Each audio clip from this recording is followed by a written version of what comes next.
A reading from the Holy Gospel according to Matthew. Jesus took Peter, James, and John, his brother, and led them up on a high mountain by themselves. He was transfigured before them. His face shone like the sun, and his clothes became white as light. And behold, Moses and Elijah appeared to them, conversing with them. Then Peter said to Jesus, "Lord, it is good that we are here. If you wish, I will make 3 tents here, one for you, one for Moses, and one for Elijah." While he was still speaking, behold, a bright cloud cast a shadow over them. Then from the cloud came a voice that said, "This is my beloved Son, with whom I am well pleased. Listen to him." When the disciples heard this, they fell prostrate and were very much afraid. But Jesus came, touched them, and said, "Arise, do not be afraid." And when the disciples raised their eyes, they saw no one but Jesus alone. As they were coming down from the mountain, Jesus charged them, "Do not tell the vision to anyone until the Son of Man has been raised from the dead." The Gospel of the Lord. Praise to you, Lord Jesus Christ.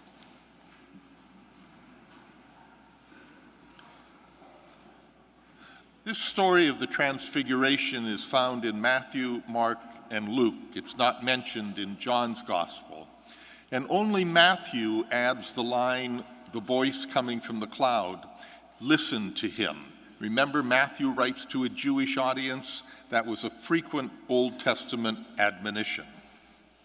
This all took place atop Mount Tabor in Israel. If you ever go there, you get to the top of Mount Tabor by taxi, and it's the most frightening ride of your life. Going up the mountain, it's 90-degree turns all the way, and they go up that mountain 30, 40 miles an hour, and all you look off on this side is a straight cliff, no guardrails, nothing. And then coming around the bend are taxis coming back down, and you wonder how they miss one another. When you get to the top, there's a large Roman arch that dates from about the 400s. And when you go through that, there's a broad street made out of huge cobblestones. And on either side of the street are the ruins of antique buildings, again dating from the 400s and 500s. As you get about 2/3 of the way down, on the right-hand side is a building that is marked as a Franciscan monastery. And across from it is a building marked as a Russian Orthodox monastery. All of the shrines in the Holy Land are managed by 3 religious groups: the Latins, which is we Roman Catholics, and the Franciscans do those, the Russian Orthodox, and the Coptics, which is a small Christian sect out of Egypt. And none of them get along with one another. At the far end of this broad boulevard is the Church of the Transfiguration. It's a very strange building. You go into it and you start walking down the steps, and they go down, down, and the altar is on a bridge across the top of it. It's a very strange building. We came out of the church and were walking back to get the taxi, and out of the Franciscan monastery came a young Franciscan priest, probably in his mid-30s.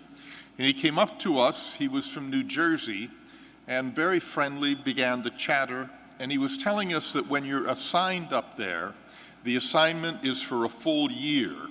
And he said that he had 5 more weeks to go, and he was counting the days, because he said, "I've never been so lonely in my life." He said, "You people come during the day, and then you leave, and I'm up here alone."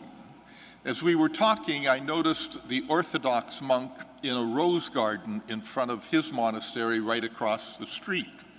And so I said to this friendly Franciscan priest, "Well, do you guys eat meals together or something?"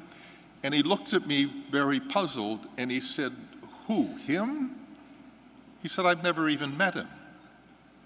How in the name of God can you say you present in a place made sacred by the footsteps of Jesus Christ, and then go into that church and worship him every day and not speak to your neighbor?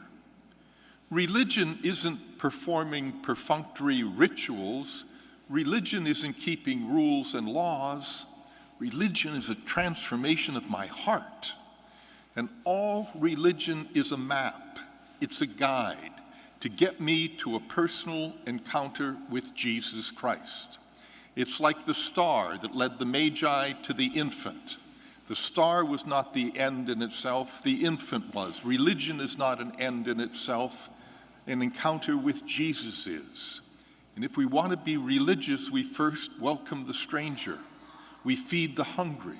We clothe the naked. And then we worship God. Amen.